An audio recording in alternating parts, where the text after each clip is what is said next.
बिस्मिल्लाहिर्रहमानिर्रहीम।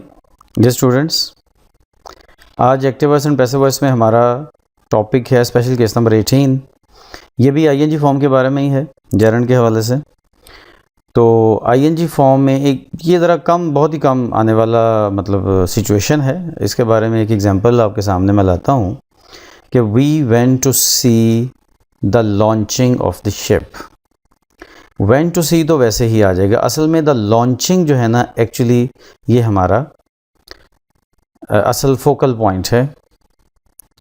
और इसमें देखें आईएनजी फॉर्म है तो उसके बाद इसका फिर आगे ऑब्जेक्ट भी है कि लॉन्चिंग किसकी है, शिप की है। तो इसको जब हम पैसिव वॉइस में कन्वर्ट करेंगे तो फिर ये वाला पार्ट जो है वो बिल्कुल वैसे का वैसे ही आ जाएगा। वो went to see the ship being launched. लेकिन जो नोट करने वाली बात है वो ये है कि लॉन्चिंग का बीइंग लॉन्च्ड या इसी तरह से कोई भी आईएनजी फॉर्म है, तो जो हम पहले दो केसेस में आईएनजी फॉर्म पढ़ चुके हैं उसमें भी इसी तरह से बीइंग प्लस थर्ड फॉर्म आपने पढ़ा, या किसी भी कंटिन्यूस टेंस में आप ऐसे ही पढ़ते हैं ना, जैसा कि प्रेजेंट कंटिन्यूस टेंस है, पास्ट कंटिन्यूस टेंस है, इसमें भी जब आप पैसिव वॉइस बनाते हैं तो बीइंग प्लस थर्ड फॉर्म ही आती है।